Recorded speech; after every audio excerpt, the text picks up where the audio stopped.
All right, so today let's talk about the sequence of returns risk. And this is a bigger risk if you're retiring early like I did.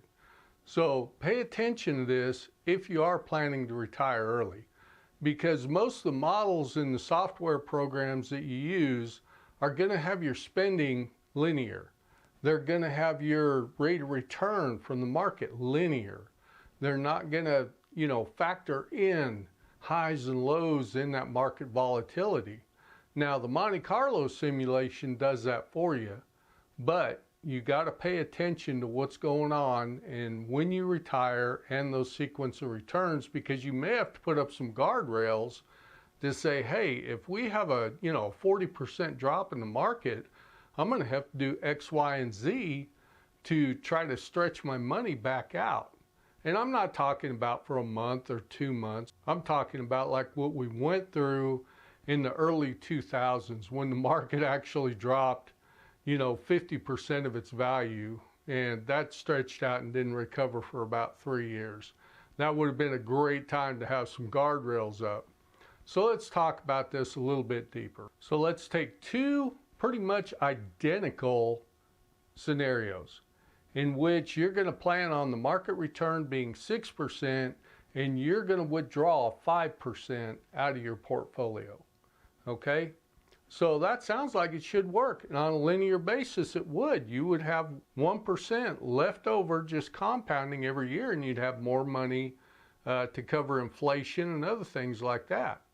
But in reality, your spending is probably not going to be linear. The market is definitely not going to be linear. It swings all the time. So you can't really count on 6% or 8%.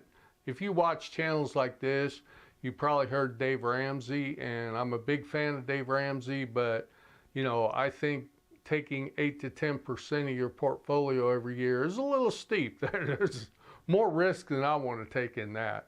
Bill Bengen back in the 90s came up with the 4% rule. And that's kind of the golden rule right now for withdrawals out of your portfolio. So in scenario one, you had somebody who retired, let's say January 1st, 2000, right? And went through those big declines real early. And they continued to withdraw that 5% plus interest throughout that. But, when you look at today, overall, the S&P, let's say, everything for these two scenarios, let's say everything was in the S&P. So the S&P 500 since 2000 to today has basically gained about 6.5%. So you'd be good. You'd be 1.5% above, right? If you retired January 1st, 2000. Well, in reality, because you lost so much up front, and you couldn't take advantage of that compounding, plus you were taking money out of your account at a 5% rate at the same time, you likely ran out of money probably somewhere around 2020 if all the projections were correct. So here you are, you're out of money. So scenario number two, let's say things were different and they just made a lot of money right up front, and they were getting 20% gains. Life was really good.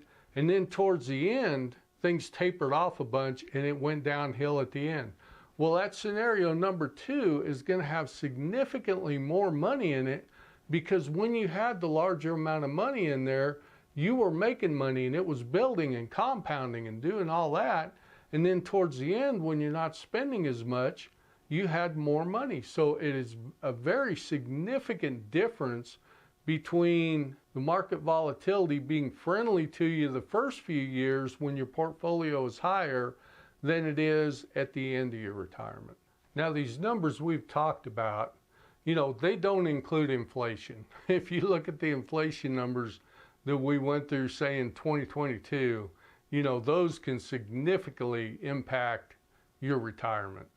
Now, I kind of believe that if it's just one or two of you that are in retirement, that inflation doesn't have as big an impact as it does to an entire family.